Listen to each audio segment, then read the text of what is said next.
हे hello friends, welcome back to our channel. So my name is Sumit Rathod and you are watching 10x diploma. So मित्रांनो बघा, जो काय CET आपला direct second year इंजिनिअरिंगचे admission आहे, ते ॲडमिशन 7 जुलैपासून स्टार्ट झालेलं आहे. सो कालच ॲडमिशन स्टार्ट झाले, रात्री 12 वाजता नोटीस ते आलेली. ओके.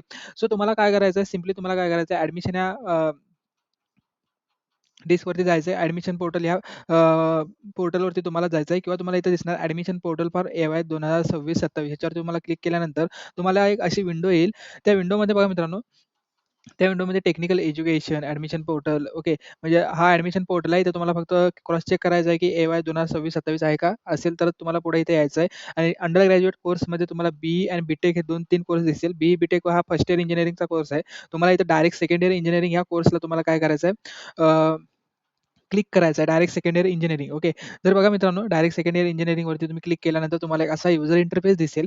ह्या युजर इंटरफेसवरती तुम्हाला इथे ॲडमिशनची आपली नोटीस वगैरे बघायला भेटेल अँड तुम्हाला इथे सिम्पली कॅन्डिडेट लॉगिन करायचं आहे. कॅन्डिडेट लॉगिन करण्याअगोदर तुम्हाला रजिस्ट्रेशन करावं लागतं. सो सिम्पली कॅन्डिडेट लॉगिनवरती तुम्हाला क्लिक करायचं आहे. ओके. जर मित्रांनो तुमची ऑलरेडी सी-ई-टी तुम्ही सेल वगैरे एसी एक्झाम दिली असेल, तर तुमच्याकडे काय असतं, मी सिम्पली तो लॉग आउट करतो, तुम्हाला दाखवतो रजिस्ट्रेशनची प्रोसेस. जर तुम्ही ऑलरेडी सी-ई-टी एक्झाम जर दिलेली असेल, तर तुमच्याकडे एक ईमेल आयडी आणि एक पासवर्ड असतो. जर नसेल, तर तुम्हाला इथे सिम्पली रजिस्टर या बटनावरती क्लिक करावं लागणार. याच्यावरती जेव्हा तुम्ही रजिस्टर करता, तर मग ईमेल आयडी, तुमचा पासवर्डला कन्फर्म करावं लागणार. तुमचं पूर्ण नाम as per your Aadhaar card आणि तुमची date of birth as per your Aadhaar card. मग त्याच्यानंतर रजिस्टर तुम्हाला करावं लागतं. ओके.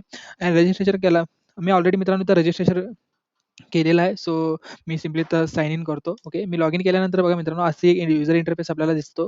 त्या युजर इंटरफेसवरती बघा, इथं कॅप म्हणजे centralise admission process, CAP registration हा एक सेक्शन दिसेल. ह्या सेक्शनवरती तुम्हाला क्लिक करायचं आहे. त्या सेक्शनवरती क्लिक करण्या अगोदर तुम्हाला तुमची प्रोफाईल जी करेक्ट आहे का, प्रॉपर आहे का, ते चेक करायची आहे.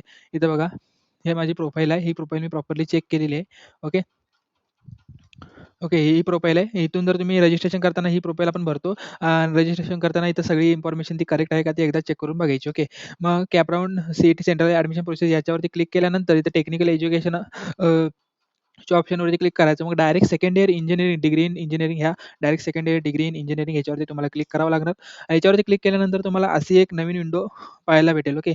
ह्या नवीन विंडोवरती बघा, माझी ही जी आहे ना, ही डी-एस-सी ही आपली ॲप्लिकेशन आयडी आहे. ओके. सो सिम्पली हाईड करतो मी. ह्याच्यामध्ये बघा, इथं आपल्याला सगळ्या स्टेप्स आपल्याला पाहायला भेटतात. आता आपण रजिस्ट्रेशन डिटेल्स सगळ्या फिल केल्या, म्हणून आपल्या रजिस्ट्रेशन डिटेल्स सगळे फिल झालेत. मग त्यानंतर स्क्रुटिनी मोड, ओके, ॲप्लिकेशन टाइप डिटेल, हे सगळे आपले स्टेप्स आहेत. आणि त्याच्यानंतर पे अपलोड डॉक्युमेंट आणि ॲप्लिकेशन फीची सगळी पे करायला लागते आपल्याला. ओके. सो ह्या सगळ्या स्टेप्स आपल्याला फॉलो कराव्या लागतात आणि त्यानुसार आपला जो काही ॲप्लिकेशन फॉर्म आहे किंवा आपला जो काही सेकंड इयर इंजिनिअरिंगचं रजिस्ट्रेशन आहे, ते कंप्लीट होणार. सो तुम्हाला इथं डॅशबोर्डवरती राईट साईडला लेफ्ट साईडला तुम्हाला इथं डॅशबोर्डचं सेक्शन दिसेल, त्याच्यावरती तुम्हाला क्लिक करायचं आहे. ओके. ॲप्लिकेशन फॉर्म तुम्हाला इथे दिसेल. Just wait. Okay. E scrutiny किंवा फिजिकल स्क्रुटिन मित्रांनो तुम्हाला प्रॉपरली सिलेक्ट करायचं आहे. ओके. सो मी सिम्पली इथं रिफ्रेश करतो. इथं बघा, सिलेक्ट स्क्रुटिनी नावाचं इथं ऑप्शन येईल. इथं तुम्हाला सगळं तुमचं जो काही फॉर्म आहे त्या स्टेप्स तुम्हाला इथं दिलेल्या आहेत. आणि इथं सिलेक्ट स्क्रुटिनी नावाचं इथं तुम्हाला एक ऑप्शन येईल. त्याच्यावरती तुम्ही क्लिक केल्यानंतर तुम्हाला ई स्क्रुटिनी किंवा फिजिकल स्क्रुटिनी सिलेक्ट करायला लावणार. ओके. मग त्याच्यानंतर तुम्ही प्रॉपरली कुठली स्क्रुटिनी तुम्हाला निवडायची ती तुम्ही प्रॉपरली निवडायची.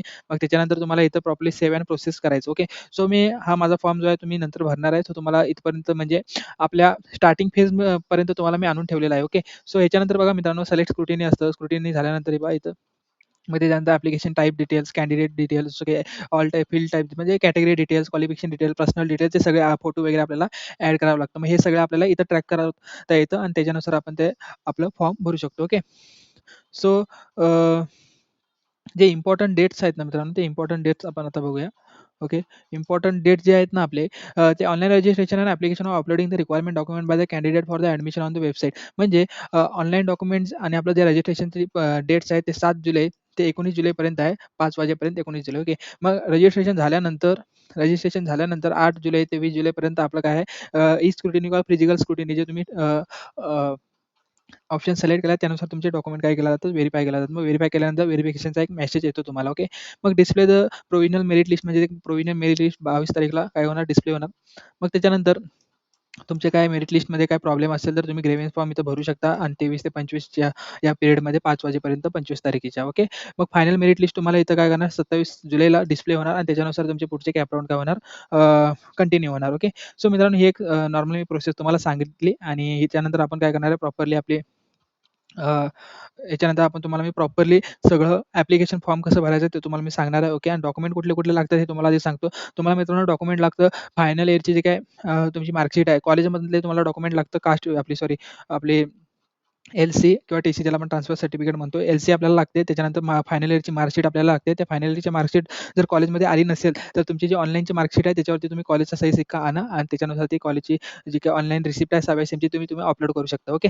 आणि जर मित्रांनो तुमच्याकडे कुठलं ओरिजिनल डॉक्युमेंट नसेल, तर तुम्ही काय करा सिम्पली इथं फिजिकल स्क्रुटिनी निवडा आणि त्याच्यानुसार तुम्ही त्या सेंटरवरती जाऊन तुमचे जे काही क्वेश्चन असेल किंवा क्वेरी असेल ते तुम्ही सॉल्व्ह करू शकता आणि तुमचे जे काय फिजिकल तुम्ही जे काही रिसिप्ट वगैरे अपलोड केले त्यानुसार त्या लोकं तुमचे डॉक्युमेंट चेक करतील आणि व्हेरिफाय करतील. ओके. सो कुठला डॉक्युमेंट ओरिजिनल नसेल तर सिम्पली फिजिकल स्क्रुटिनी थ्रू तुम्ही जावा. अदरवाईज असेल तर ई स्क्रुटिनी तुम्ही निवडा. ओके.